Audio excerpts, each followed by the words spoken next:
Okay, let's start.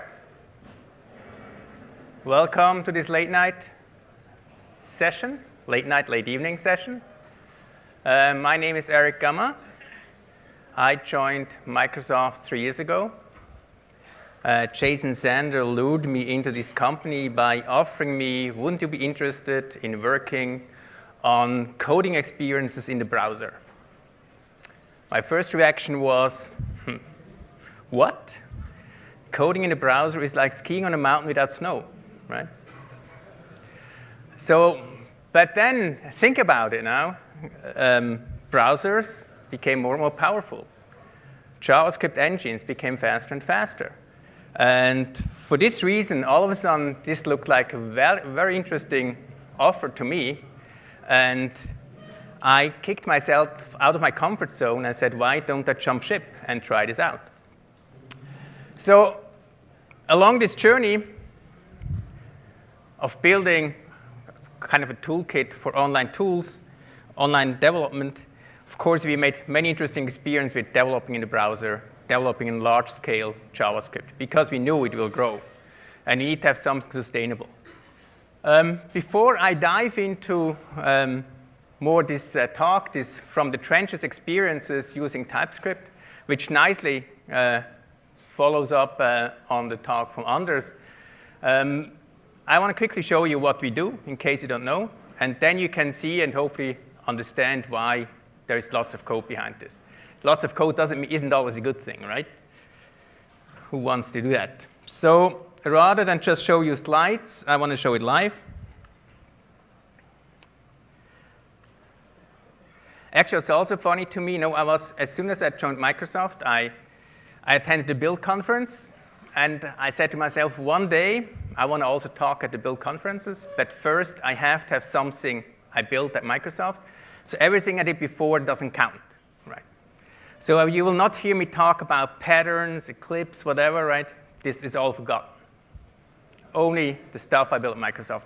Okay, so where do we show up? In Microsoft products, right? So that was really a nice thing. I have a small team in Zurich, and we treated ourselves like a little startup that tries to get into Microsoft products, right? And we are pretty successful at that. So for instance, you see us whenever you view code or view code differences in TFS Web Access, you see some of our components, right? So this diffing, word level diff, with coloring, whatever, is calculated on the browser, and it's based on a component out of our toolkit.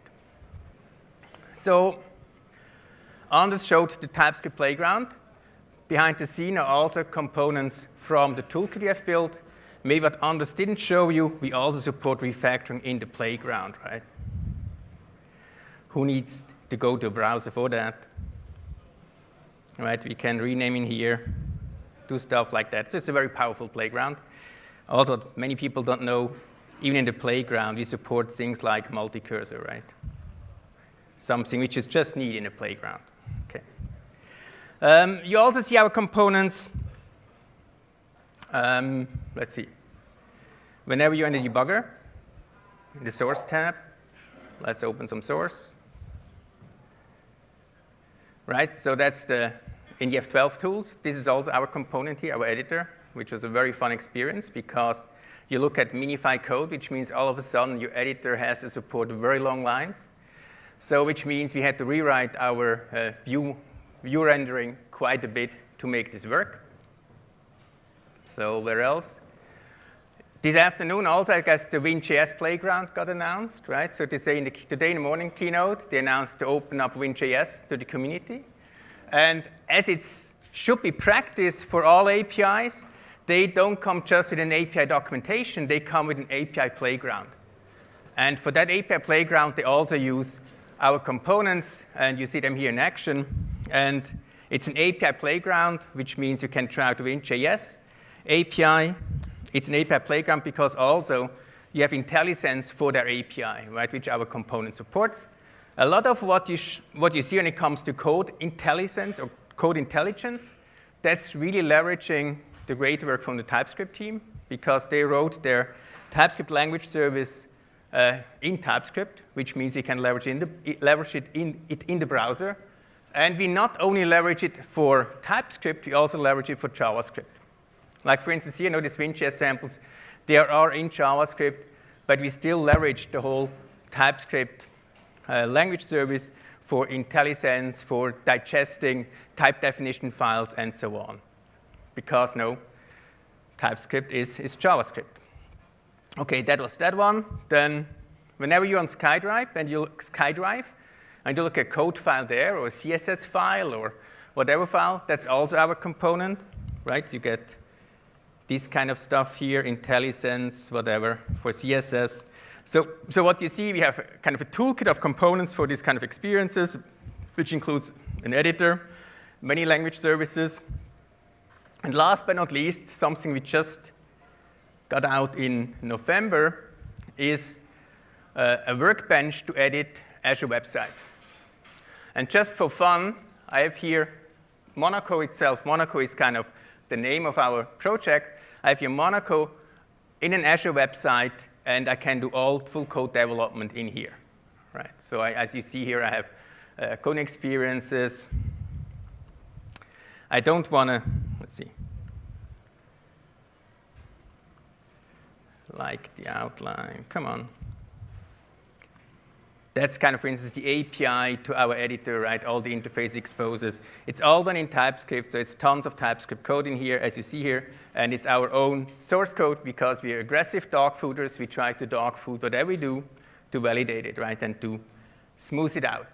So I don't want to do a demo on that. Of course, I'd be tempted. But tomorrow, on Friday at 2 o'clock, there's a session from Chris Dias where he does a deep dive on using this tool set for Azure websites. And he will do many more demos. But my goal here was just to show a little bit what's behind what I'm now about to talk, how we built this thing that I just talked about. I showed you a glimpse at. OK. We've seen that. Come on. So Monaco is kind of the code name. What's our path to it? So we started that in 2011. And if you look at the bottom, right, we really started slowly with TypeScript. Why did we start so slowly? Well, TypeScript kind of really started almost at the same time. Now, Steve Luco and Anders Heilsberg, they started to think about the language, had a different name there. So we immediately saw the potential of this approach, right? Because we were, as I will talk to you about later, a little bit scared about writing that much code in the browser. So we started about 10% TypeScript, just in one lower layer of the system of our APIs. And it was also a good thing because the TypeScript code was young and shy. And you know how much time you can waste if the compiler crashes, right? And you have to find a syntax pattern which makes the compiler pass through, right? So that's why we didn't want to expose us too much to that. I partitioned the whole evolution of the road in 3 phases when we were kind of small. We were just kind of ramping up. We were kind of a team of 3 or 4. That was the small phase. The medium phase, when you grow up to 100,000 lines of code, there we had to do quite some work to make this happy again. So I will mostly talk about that, how to make us happy at the 100,000 lines of code range. Because once we are there, we could even easily go to 200,000 lines. I expect we will have another hump right when it comes to 300,000 lines of this part. So I will also talk about what we'll do to get over that hump at the end. But my main focus will be on the medium part today. So you see, we adopted more and more TypeScript. In the end, we did an all-in, 100% TypeScript. So today, we write all our code in TypeScript. And we're really happy with it. And now that 1.0 came out, right, much improved performance, much improved memory footprint, and so on. So it's a cool thing. I think we wouldn't be there where we are without TypeScript. Because now the velocity we had over time, as I showed you, we did these F12 tools. When all of a sudden the editor had to support very long lines, right? Which means you had to rewrite, refactor the guts of the editor, right? And without some type information, we could never have the confidence to do that. Yes, we had unit tests. We tried to be good, as many developers. But having the safety net of types was really important to us. So let me quickly talk about the small part, right? This was fairly easy. We had lots of JavaScript code. We were JavaScript developers, we love JavaScript, right? Because we know we crank out lots of JavaScript fast. That's the strength of JavaScript. We also know we had to come up with some patterns, right? Like modules, classes. We had to use some other infrastructure like promises to deal with callbacks, the specialty of JavaScript, right? You have callbacks, how you manage them, how you expose them in an API. So we had to come up with that. So in all this story, I don't want to focus too much on the JavaScript part. I want to focus more on the TypeScript part. And the good thing is when you do TypeScript, the whole challenge, which module pattern do I use, which class pattern do I use, is gone because the language does it for you, right? The TypeScript compiler does it for you, and you don't have to waste your time waiting to all the 50 helpers how to do classes, right? Because each one has another smartness, another smart idea. Oh, I can do traits, whatever, right? So I really love it that with TypeScript, you just have one way to do it. It's the ECMAScript 6 way. Go for it. It's good. So what I haven't listed here in the pattern section, but one of the most important things, let's start with the other one first, yeah. Let's first say this point, right? I like it whenever people show this JavaScript, the good parts. I think it's really true, right? JavaScript has many good parts, like closures, I love it, right? All this stuff. But there are not so good parts, and in particular, missing parts, like how you structure your large code base. So we really enjoy JavaScript programming because you can go fast, press F5 in the browser, you see your change, right? This is a code cycle which is so gratifying, right? And you can go very fast. But our concerns were that. So we know our code base will-based, right? It's language tools. We will support more languages.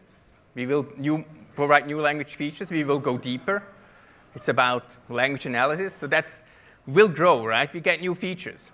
So we had really to come up with all these patterns, how we can scale early on. And then the other bigger concern was, how can you refactor our code? Because you can write JavaScript code fast, but you cannot refactoring at the same speed as you write it. Because now you have no type information. It's very hard, given that the fluidity of this language, to make changes to your program. Because you rename a variable, maybe you have used this name somewhere else, right? And you don't find it. So, and these are some comments from the team we had early on, right? We noticed that JavaScript code rots over time. And we try hard. We try to be careful. We treat our code well, but it still rots. And also, this other quote from one of my developers is this carving code in stone, because you are afraid to change it, right? And that's what you want to avoid. I think that's unhealthy for any code base if you're not willing to change it, right? That's just too expensive. Last but not least is describing APIs. We know we'll have customers of our stuff, right? And for them, we need to describe the APIs. And I really hate describing APIs in a way which gets out of sync, right? jQuery, yes, they have wonderful API descriptions, but it's separate from the code. Same with Node, right? But that's really not sustainable. So, and I want to have an approach that keeps the description in sync with implementation. So that's kind of the concerns we had with JavaScript, and that's why we immediately jumped on the TypeScript wagon when we saw it comes out. We are willing to suffer, even be early adopters. So I guess most of you were in on this talk before. This optional structural typing is a nice thing. In particular, the eagerness in which TypeScript can, thanks to type inference, make types flow through your code, right? You need much fewer code annotations than you think. So in our approach, we now use the convention that we don't want to have any typed variables in our code. So we always run with this warn when a type is inferred to any. So this shows kind of how much we appreciate this optional typing. Class and modules, we just use it. It's formalization of common JavaScript patterns. Also, initially, right, we didn't have any things like source maps. But it was really not a problem because the TypeScript-generated code is so much aligned with the JavaScript code you would have written anyway, or it doesn't even mangle it. It was very easy to debug it. The last thing which I think is the killer feature of TypeScript is notion of interfaces. Because with JavaScript, It's a very fluid language. It's very easy to describe and create objects with object literals, right? You can easily create these structures, but it's very hard to sometimes describe them. And TypeScript introduces this notion of interfaces, which allows you to capture and describe these structures. And then combine that with this notion of structural typing gives you just a very powerful way of dealing with a language as fluid and as flexible as JavaScript. And one of the litmus tests I always had in my mind, I also was curious, will TypeScript ever be able to type jQuery? Because jQuery is such a fluid API. No, you pass in as a first parameter, you can pass in a function. If it's not a function, you pass in a string, it means something totally different. But the TypeScript interfaces allow you to do that. You can overload the functions there and so on. So you can do that. And that's why I think interfaces are really, it's a cool thing. It's a cool thing. So let me show you quickly some snippets out of our code, how we use TypeScript. Of course, I cannot show everything, but some what I think is very important to us. Interfaces. I started interfaces, right? So interfaces help us to define what you need to implement. Like, for instance, our editor has a model change accessor. Like any good editor, right? We have a model. If you want to change it, of course, you want to not allow you want to do some bookkeeping before you change the model before and after, right? So it's a pattern, I guess, some template method or something like that.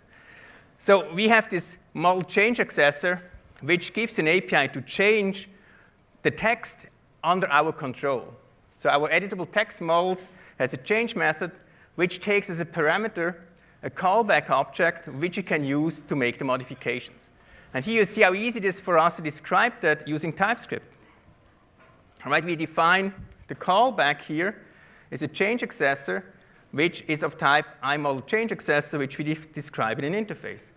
And then you just pass us an object that structurally matches this interface, and off you go. And of course, as you develop, you even get IntelliSense for that. Okay, so that's the first use of TypeScript interfaces that we like. I show here a callback, right? You can always add the type information inline, but you can also easily type callbacks. Like here, I have a callable interface, which means an interface with just one method without a name, which makes it callable. And that way you can type callbacks, which you do often, right? And that's very convenient. Option bags, right? You describe the structures with lots of optional information. It's easy to define an interface with lots of optional options, and that's how we define the option bag. And just so you know, whenever you see this interface, there is this one with rounded selection. If you disable the option to show rounded selection in the UI, you get an email from me, because we're so proud of the round selections. And that's our recognition sign. And whenever someone uses our editor, if it has round selections, then it's a good thing. So we shouldn't have exposed this option at all.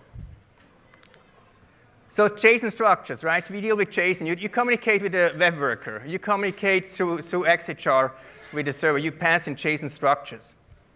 Again, this was a nightmare in a way, because they're so easy to build up this JSON structure, but you didn't have any typing for them. But it's actually very easy. Create an interface that describes a JSON structure. There's a tool that does it for you from a TypeScript interface, and then you can deal with this JSON structure with some safety, right? You get IntelliSense when you work with it, and you get also some checking.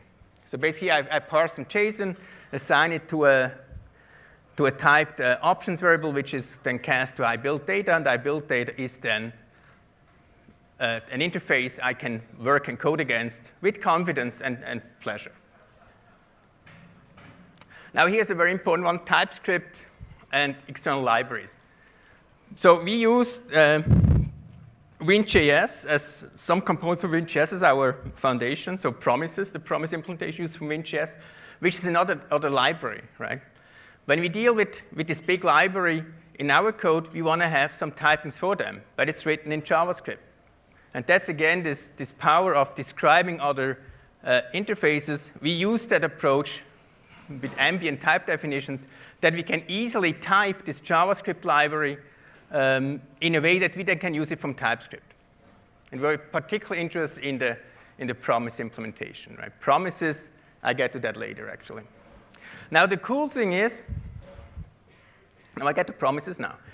So, promises, right? This is one of the patterns. Once you jump into JavaScript, you just have to start to digest, because callbacks, you need to be able to manage them. You need to be able to manage callbacks, and also in your interface on your APIs, you want to deal with callbacks, right? And the promise is a way to make this, has very nice characteristics to do that, because it's basically just a value that is eventually computed. And it's an object which then encapsulates that for you, whether it's synchronously or asynchronously, it doesn't matter. That makes it so powerful if you think of an API, right? If you're not sure, you just expose to the client a promise, and the client then can deal with it. You don't have to make special cases if the code is asynchronous or not. So I build up on that because it shows one of the cool things of TypeScript that we found on the next slide. So promise basically has one function. Then, when the value is computed, then either call an unfulfilled callback with the value of the promise, or call on reject if something went wrong. Typically, then you pass in an error code. Right, and below I've done a small example how you do it. Now, a pain point with the use of the promises, even if you can type the signatures, the challenge is how you type the result that gets passed into you. Right? You get a promise object, so you can type the signature, then takes 2 callbacks. But how can you type what you get in the callback? Okay? And that's where we're really happy when TypeScript added generics, because this finally allowed us, because our API makes heavy use of promises, we finally can fill this gap, right? We no longer have to describe what promise value gets passed in a command. We can do it in code, right? And then as soon as you do it in code, it's close implementation. It's closer to reality. It's much better.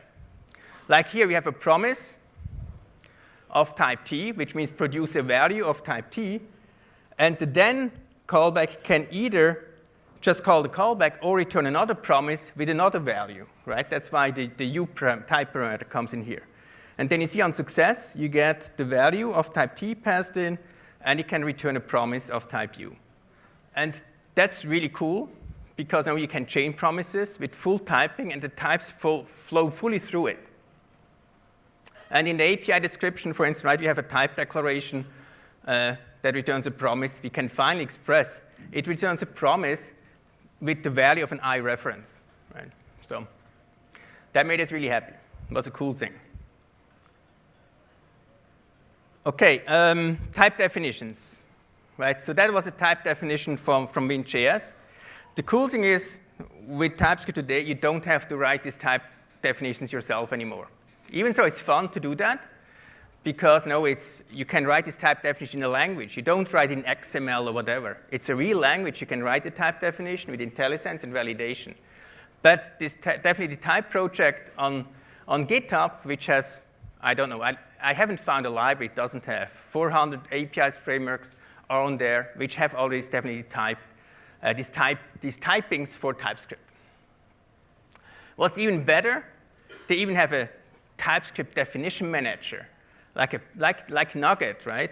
They have Nugget for typings, which means you can just use this TypeScript definition manager to get the typing of jQuery, for instance, in your project.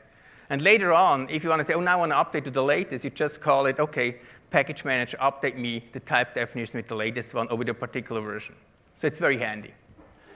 This just shows 2 things. Now, the community power. They make it easy for you to consume TypeScript with libraries, and also the combination with tools that come with that, right? Like this TypeScript definition library. So modules. Modules are the workhorse how you can organize your code, right? We know that. And we started with internal modules. It's the simplest thing that could possibly work. That was also our approach in general. We know, of course, we knew about the more advanced, required JS, whatever. But we really wanted to start with the simplest thing that could possibly work. So we started with internal modules. Now, what you have to know about internal modules, they only address, well, let's see.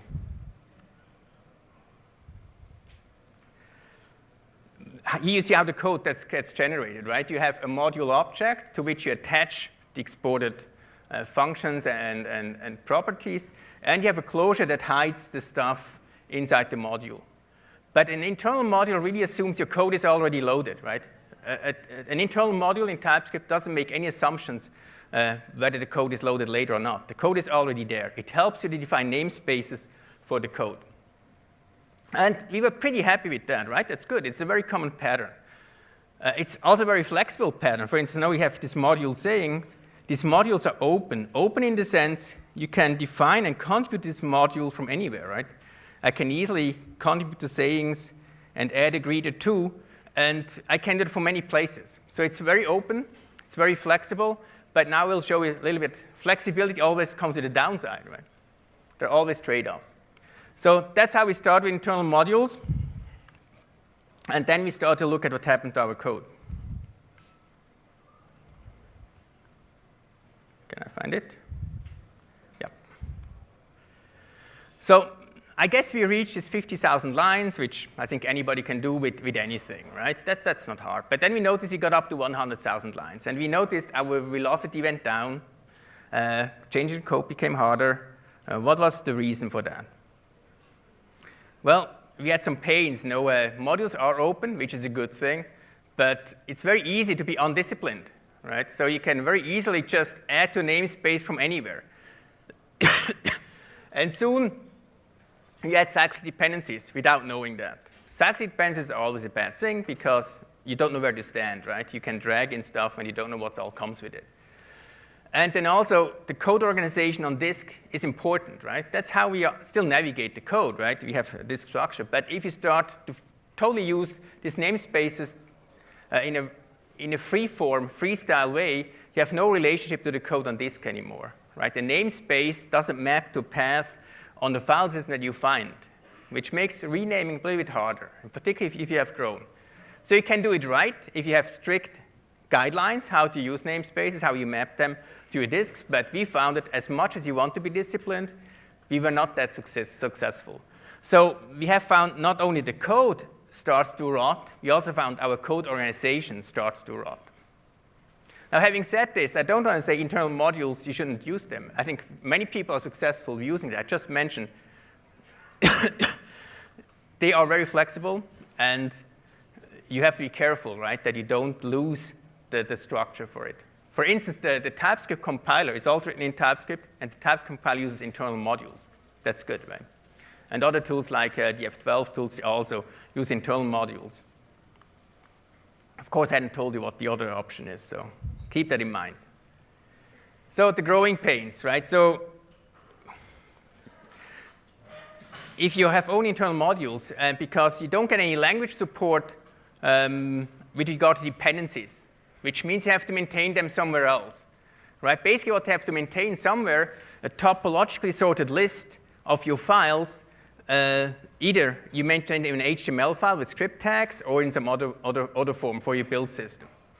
And whenever you add a new class, kind of you know basically, yes, maybe that's very similar to Violet. I add it below Violet, right? Because when it doesn't work, you reshuffle, you redo the topological sort by hand. But it's really, you have no notion of dependencies at the module level. You only have it at the global level. And that's very hard to maintain. It's pain. That's one pain we had. The next pain was really this evolution of dependencies, right? There's this nice tool that draws the dependencies. And that's not a very pleasant graph, right? You can end up with that. And the quote is actually from another project. I don't say the name. Our dependencies are such a mess that each area depends on just about every other area. It's very easy to get into that if you don't manage dependencies very carefully. It's an old thing, right? Even in the old C++ days, this was the nightmare that you cannot, you have to really pay attention to these things. The other things, as soon as you grow and you deal with the browser, if you load everything, which makes the loading slow, right? So what we do is we support many languages, right? We support F#, all the CSS dialects, Markdown, whatever. So which means when you load our component in the browser, because it's all eagerly loaded, everything gets loaded. We package it all together, and you load lots of stuff, right? Even though you don't need the F# language because you don't deal with F#, you would have loaded the code. So this eager loading is not a good thing.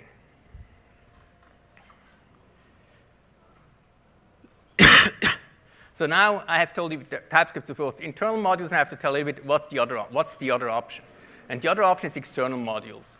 And external modules, they enrich modules, not only the namespace, but also the loading characteristic, right? A module is something that gets loaded, which means another component that takes care of the loading, which is out of the scope of TypeScript.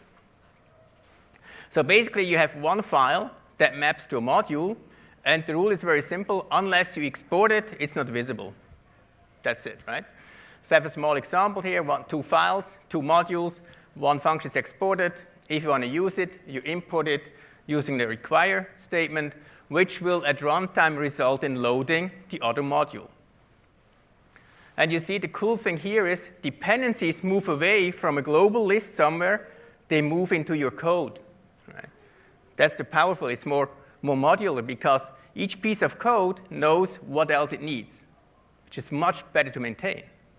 In particular for us, it was very useful because some of our customers, they said, yeah, but we only want these 5 components, not the other ones.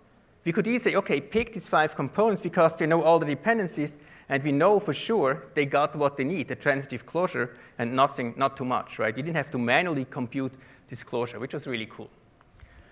So dependencies move into the source files, and at some point, but you need to also generate JavaScript code, right? Writing it in TypeScript is nice, but you need to have code that's generated.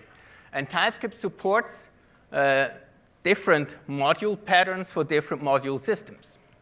So there are 2 very popular module systems. One is CommonJS, which is a synchronous loading module system made popular by Node.js. And basically, that's the code generated for that, or how you define a module dependencies in CommonJS. You just say require and give a name of a module that gets then loaded by the runtime system of Node.js.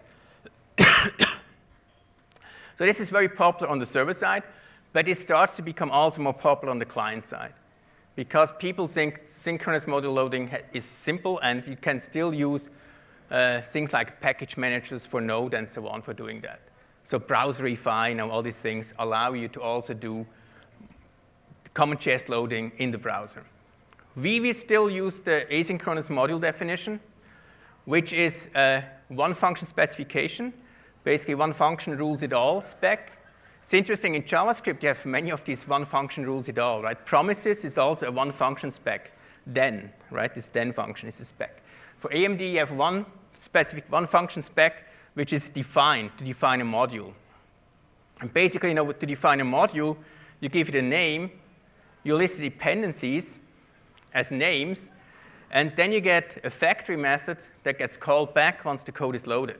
So this is an asynchronous module pattern, which is convenient for the browser, right? You don't want to slow down the browser as it loads code. That's why it's asynchronous, which makes it very convenient for the browser to use this pattern, even though it's more complex to maintain. Because Node.js can assume my files are on the disk, accessing them is very fast, so I can do this synchronously. Okay, so that's why you always wrap your code in a callback function, right, once your dependencies are loaded. Good, so that's kind of what's behind the module patterns. So you then have to go in, and as you compile your code, you have to say which module pattern you want, right? And depending on the choice and the option, TypeScript will generate either the CommonJS require statement or an AMD define statement for you. So as we converted our code from JavaScript to TypeScript, we really start to appreciate actually the syntax because the define function is painful to maintain, right? So look at that signature, right? It's a one function, very compact. It's a dense API, let's call it this way. So you define all the dependencies. Okay, the 4 dots, I don't know where this goes to. But then in the factory method, you have to match the order of the prereqs to the callback objects and so on. Otherwise, of course, you work on the exported object from the wrong module and so on. It's very painful. So compare it with TypeScript below. No, it's just syntactic sugar, but it makes your life much easier. So now, how we use it in Monaco. So the Monaco workbench is written in Node.js. So this means for Azure websites, right, we need a server component that serves the files, that searches your code. And that's implemented in Node.js. The reason why we choose Node.js is basically we are aggressive dog fooders, and we said, OK, we started our tooling support for webby languages like JavaScript, TypeScript, CSS, what have you. So if we do the server also in JavaScript and TypeScript, we can use our own tools also for server development, right? And that's a cool thing, and that's what we showed our server. Our code is all in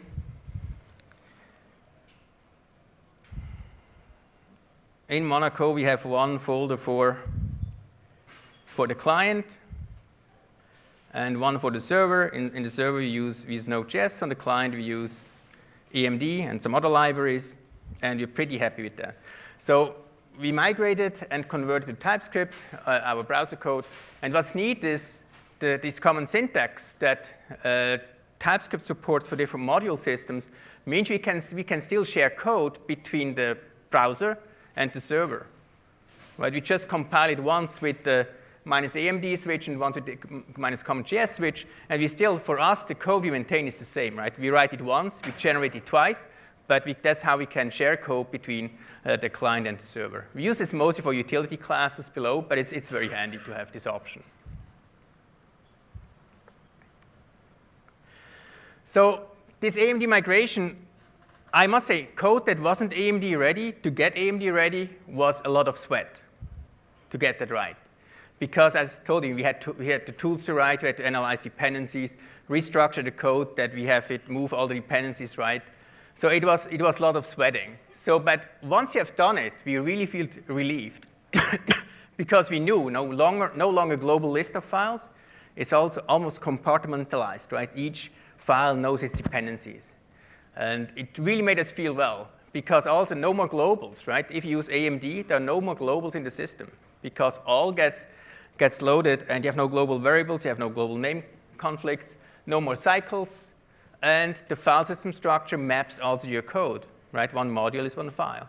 So that's why the team really felt like fresh showered, right? And fresh showering is a good thing for your code, right? Because we want to run at that point to 200,000 lines of code, and we knew we couldn't do it before, but we felt safe. Now with this restructuring, we could run to 200,000 lines of code. So now, once we have this in hand, we can do other interesting things.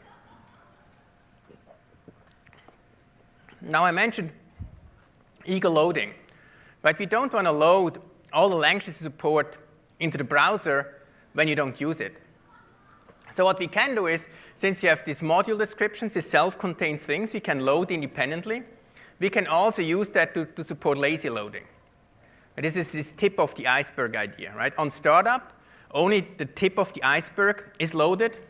And once you really need it, once you really use it, then you load the rest of the iceberg. So, and we do that here, for instance. Like that's the C# contribution. We say that it's a contribution in our infrastructure. There's an implementation of C#, which is, we call it a language mode from the good old Emacs days. It's a language mode. The C# mode has a constructor which describes what it supports, and then lots of code, right? All the language service, parsing, refactoring comes in there.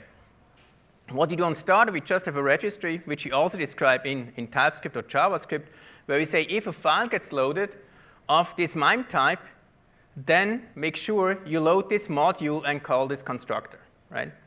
So with that, we can do this on-demand loading as you need it once the user opens a C# file.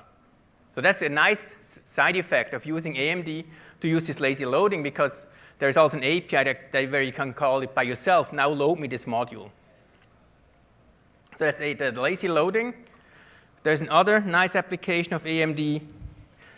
And if you do a web application, right, you not only deal with JavaScript or TypeScript code, you have CSS files, you have maybe language bundles, whatever, right? So what do you do with that? We have now a nice module description for the JavaScript code, but how can you capture dependencies to the CSS?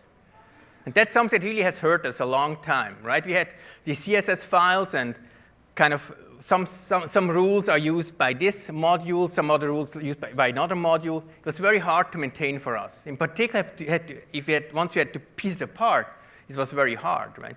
So we also want to have this module idea extended from JavaScript files to CSS files. And the nice thing is that these AMD loaders that you need if you want to use AMD, they support plugins. Now, a plugin means you can define, in your define, you can refer to a path you want to load, and they have a syntax that describes, actually, use this plugin to load this dependency. Okay, so that's kind of the flexibility of AMD and AMD loading. I'm not sure whether this is in the spec or not, but the most popular AMD loader required JS, they support these plugins. What this means, what you can do is you can write a CSS loader plugin that loads the CSS code in the same way as the JavaScript code. Okay, so that's what we did. We wrote the CSS plugin which takes care of that, and then we were happy with that. Then we get this we call the self-contained modules. Our modules not only contain the dependent JavaScript files, but also the required CSS files. So we had one little challenge then: how can we convince TypeScript to generate some code in there that marks this dependency? Okay, so and what we came up with the TypeScript team was they give us a little pragma. I just checked the language spec on the fly here, and I haven't found this pragma in the spec, so at least it shows the approach we use, right? So what we can say in our comment with a / reference, we can say we have an AMD dependency on this path, which references our CSS loading plugin, and what this means that TypeScript will then generate a define function with the right reference to our CSS plugin, okay? So we talk really about an advanced feature here, but it helped us so much to keep our code clean, that's why I want to share it with you. Okay. Now we come to the last part, to even larger, right? At this point, we had about 50% TypeScript code, 50% JavaScript code. And this was okay. Now, this shows also you can happily start using TypeScript in a project that has JavaScript code. You don't have to convert it all. You can do that, right? And we did that for kind of 2 years, right? We had still JavaScript code with us. But after this AMD migration, after we saw, no, there is a nice typing for the Node API, we decided we go all in. We convert all our code to TypeScript. And we also kind of look into some other mechanisms. So what we found is we had 2 options. Now, we can try to look into some code generation. The TFS Web Access team, they try to use a code generation approach. So they have some JSDoc comments in their JavaScript code, which has some type information in there. And they have a generator which reads these JSDoc comments and then produces TypeScript for them. We looked into that, but what you quickly find, right, all this type information in comments, these type systems that they have, they're not as powerful as TypeScript. So you lose something. And as I described before, one of the most powerful features of TypeScript is that you can describe your object structures you pass around. And you can't do that by a generator, right? You have to manually look into the code. Oh, that's actually an interface. Let's define an interface for this callback or for this object. So for this reason, we went for the manual approach. We did it all by hand. It's not a very fast approach, right? We say we do on the order of 300 lines per hour. So if you do the math now with your code base, yes, it will take some time, but you don't have to do it all at once, right? You don't have to stop working, right? You can still do it piecemeal. We are very aggressive when it comes to warnings, as I said, so we don't tolerate when the compiler tells us the type is implicitly set to any. Also, we like to type all our functions to have return types. Even though TypeScript is smart, right? They will go into your code body. They find, if you have multiple return statements, they find the most common type based on the body analysis. But we thought we helped the compiler. We just force us to always add a return type. And then here below is also some comment from a team member. As we did this conversion, And it's indeed the fact, right? You find lots of stupidity in your code, right? In this case, we found we had an object, but it was to configure the editor, but it was slightly a different object, right? Some variation. We were kind of lucky. There's something that surprises me sometimes, how often you're lucky when you program in JavaScript. The program still runs, right? Because maybe JavaScript so hard tries to just keep on trucking, right? But it's really surprising how many stupidities have. Sometimes you have a typo, you delete an object, you have a typo in there, sure, you have a memory leak. It still keeps on trucking, right? So and we really got wimps, right? So we made one exercise. We want to validate our JavaScript support for the website editing. So yeah, we have to write a new JavaScript application, a small one. It was a small one, a couple of hundred lines of code, but we really felt we missed the safety net of the typing we get from TypeScript to get confidence in our code. So what we do next, we want to convert it also to TypeScript just to find out whether we are real wimps or we should not have been afraid. Okay, now componentization. I mentioned I think we're safe now to grow to 250,000 lines of code as we are today, or to even 300,000. But at some point, no, we will hit another wall. I would say before at the 50,000 line, we had hit the dependency wall. At the 300,000, 400,000 lines, we will hit the size wall, right? We have to do something because we cannot compile everything all the time. So you have to think about componentization. And this is almost like you want to compile some component to JavaScript and treat this as a binary component. And that's what you do today with the TypeScript compiler, right? When we compile our Monaco code base, we don't compile the TypeScript language service. We just use it kind of in JavaScript form. And that's as we continue to go on, right? We'll have to do that with our code base. We'll have to partition it to components.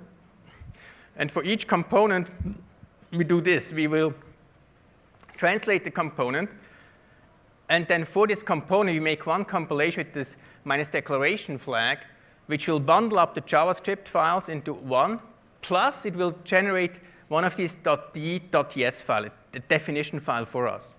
And the .d.ts is the component description, is what your component users will use in their code, and they will reference just the TypeScript files, the JavaScript files, but they will not compile all this code. It's for them like a black box, right? So that's kind of how you can grow up and scale up much more if you want to go with TypeScript to even larger scale projects. So what else did we do at this level? Let me check quickly. Yeah, dependency injection, like in Angular, we do that too. I don't want to go into too much detail here. So dependency injection allows you to you identify some services, and then you just inject implementations of the service in the code. So I removed the slide by accident, but it doesn't matter. So basically, also, it's another application of TypeScript interfaces. So we describe these services, we inject using TypeScript interfaces, and then that's how we implement dependency injection. So let me wrap it up with kind of a mini retrospective. That is, so you're in a much better position, right? We started 2 years ago when the TypeScript technology was really evolving, when the compiler was still making changes, changing the language, right? We made several language changes, right? So there was a font language change. When TypeScript decided we go with ECMAScript 6 syntax for classes, before it was another one. The good thing is you don't have to go through these migrations anymore, right? You can sit on TypeScript 1.0, which is a solid basis. So we were on the bleeding edge, but we expected it, and we protected ourselves to make small steps. I think you can be more aggressive, but I still recommend start in a lower level of system, use TypeScript, because it's very easy, right? Just rename JavaScript to TypeScript and start to add type annotations, add interfaces, make things, add more information to your code, and you will get rewarded by more checking, right? It's very simple. We'll do it again, because this confidence thing, as I said, we are getting wimps when you do JavaScript today. Even though you're very experienced JavaScript programmers, we're getting wimps. TypeScript gives the safety net, and also additional velocity, the tooling, right? I don't want to miss IntelliSense. I don't want to miss refactoring anymore. So what, as I said before, what we would do differently, we would start with TypeScript earlier, and we'd also earlier jump on a module system so that we don't have to do this painful dependency analysis and untangling of our code to make it really AMD compliant. That's what we would start earlier, right? Don't wait till you have 50,000 lines of code. Decide about the module system early on, convert your code, and then go for it. OK. As I said early on, we have another talk on Friday. Actually, Chris Dice has a talk where he really shows you what you can do with this VS Online Monaco for websites. And I highly recommend go there. It's fun. OK, so thanks for staying with me till that late.